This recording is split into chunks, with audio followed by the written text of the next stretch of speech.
శ్రీ రమణాష్టమ లేఖలు 237వ లేఖ భక్తుల భంగపాటు.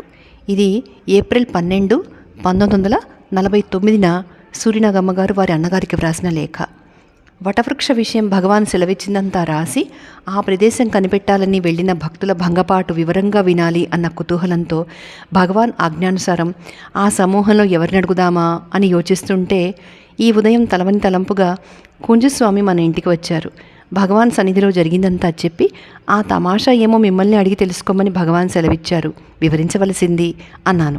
వారు చకితులై, అయ్యయ్యో ఆ సమాచారమా, ఎందుకు అడుగుతారమ్మా, మేం పడ్డపాటు భగవంతుడికే ఎరుక అన్నారు. అందుకే వినాలంటున్నాను అన్నాను. మంచిదే, విని రాయండి, ఇక ముందెవరూ ఆ విధంగా చేయకుండా ఉండేందుకు అది ఒక ఉదాహరణంగా ఉంటుంది అని ఇలా చెప్పారు. 5-6 ఏళ్ళు అయిందనుకుంటాను. ఆ సంవత్సరం జయంతికి భక్తులంతా చాలామంది వచ్చారు. యథాప్రకారం జయంతి జరిగింది. ఆ సందడి ముగిసిన తర్వాత ఒకనాడు అరుణగిరి శిఖరానికి పోయి వద్దామని అంతా అనుకున్నాం. దాదాపు 25 మంది వరకు బయలుదేరేటట్టున్నారు. సరే, ముందు రాత్రి ఇష్టాగోష్ఠి సమయంలో ఈ విషయం అంటే శిఖరానికి వెళ్ళి వస్తామని భగవాన్తో మనవి చేశాం.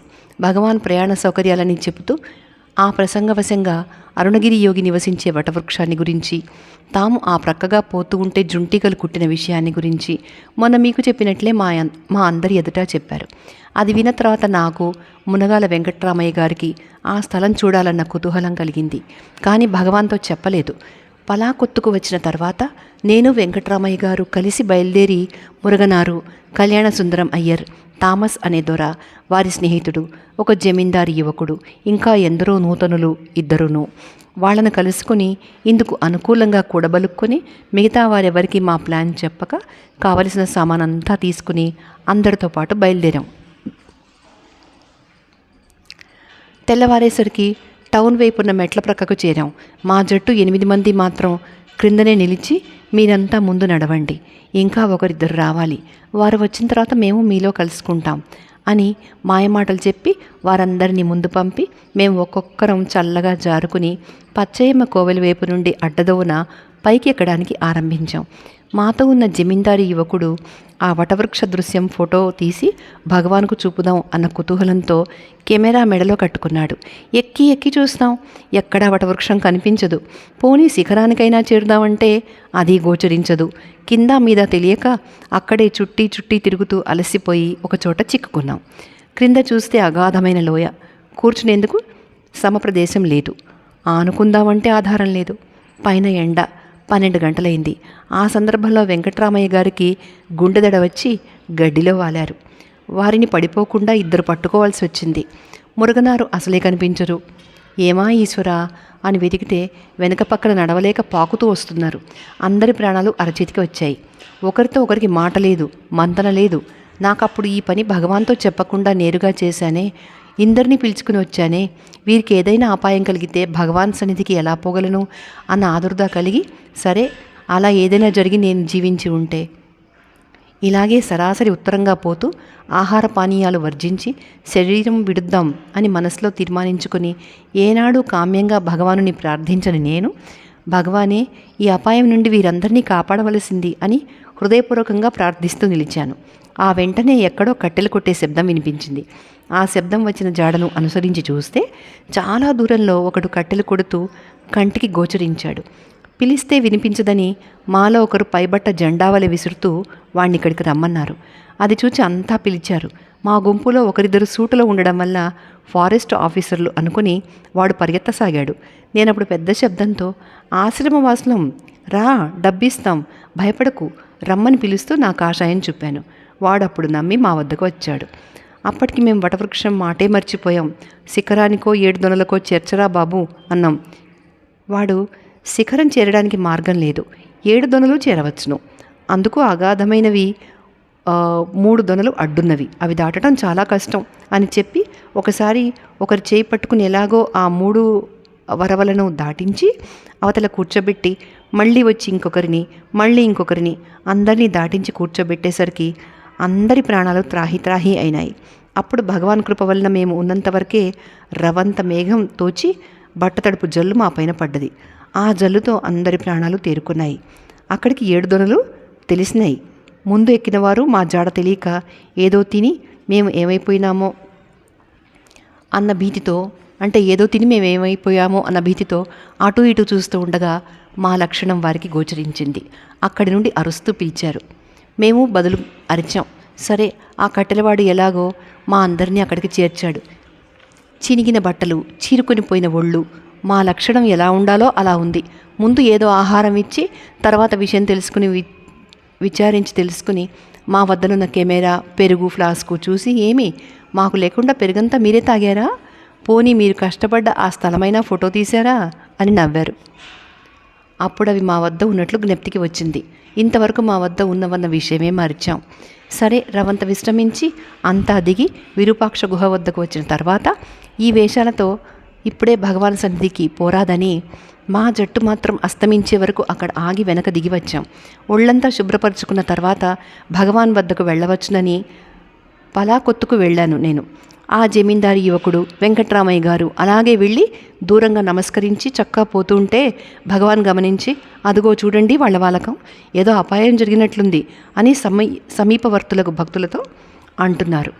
ఇంతలో నేను వెళ్ళాను. నమస్కరించి లేవక ముందే భగవాన్, ఏం జరిగింది? వాళ్ళిద్దరి వాలకం చూస్తే రక్తం చిందే ఒళ్ళు, చిరిగిన బట్టలు, బీభత్సంగా ఉన్నారే అని ఆదుర్దాగా అడిగారు. విషయం నివేదించాను. భగవాన్, ఇటువంటి చేష్టలు చేయవచ్చునా అని బాగా చీవాట్లు పెట్టి, నాతో చెప్పి ఉంటే పోవద్దని ముందే చెప్పేవాణ్ణే. మహాత్మునుండే స్థలాలను గురించి శోధింపదలచడం తప్పు కాదా? తలవని తలంపుగా ఆ దారి తొక్కితేనే నన్ను ఈగలు కుట్టి బాధించాయి. మళ్ళీ అటు పోదామన్న తలపే నాకు కలగలేదు. ఆ స్థలాలను గురించి మీతో చెప్పడం నాదే తప్పు అన్నారు భగవాన్. నేనప్పుడు చేతులు కట్టుకుని, భగవానే, పొరపాటైంది. ఈ కొండ మీద విశేషాలన్నీ భగవాన్ సెలవిస్తుంటే విని అవన్నీ పరిశీలించి చూడాలన్న కుతూహలం ఉండేది. నేటితో అది తీరిపోయింది. భగవాన్తో చెప్పకుండా వెళ్ళదలిచినందుకు ప్రాయశ్చితమైంది.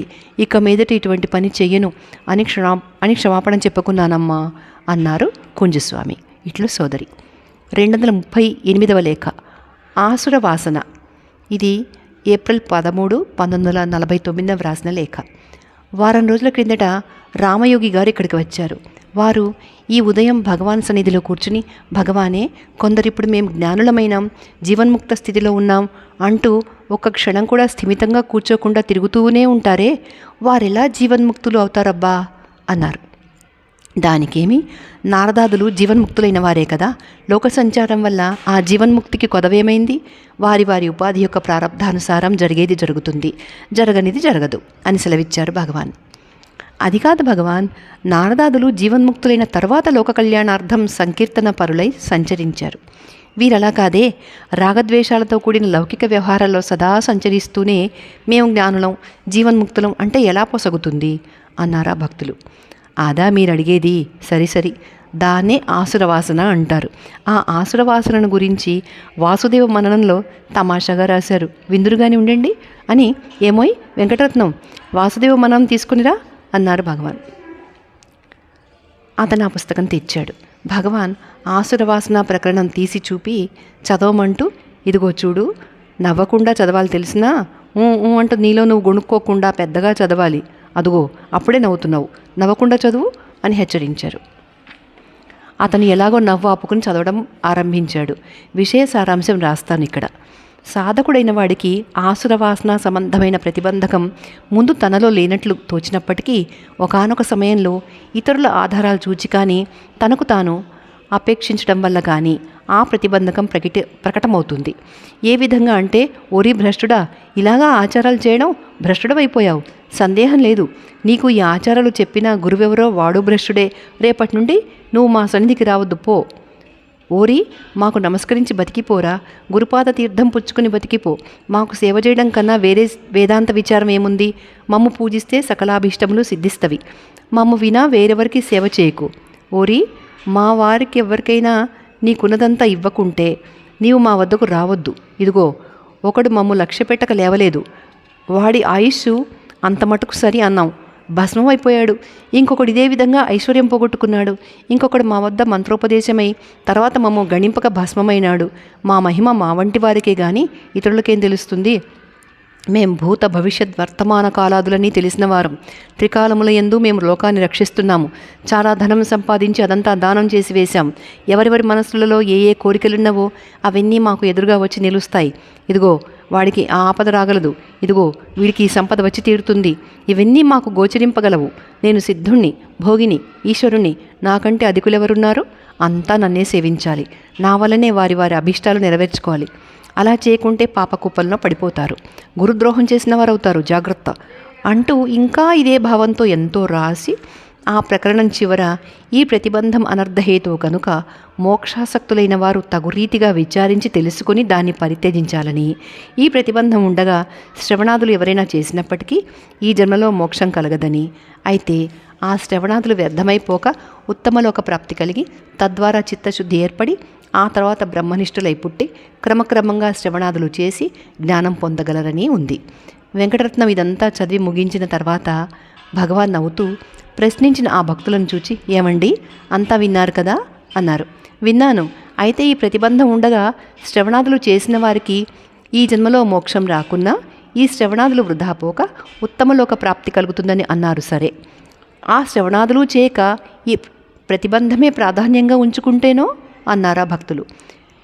అది తప్పక అనర్థహేతువే అవుతుంది. నహుషుడు పదభ్రష్టుడై అజగరంగా 10,000 ఏళ్ళు పడి ఉండలేదా అని సెలవిచ్చారు భగవాన్. ఇట్లు సోదరి. దీంతో 238వ లేఖ పూర్తయింది.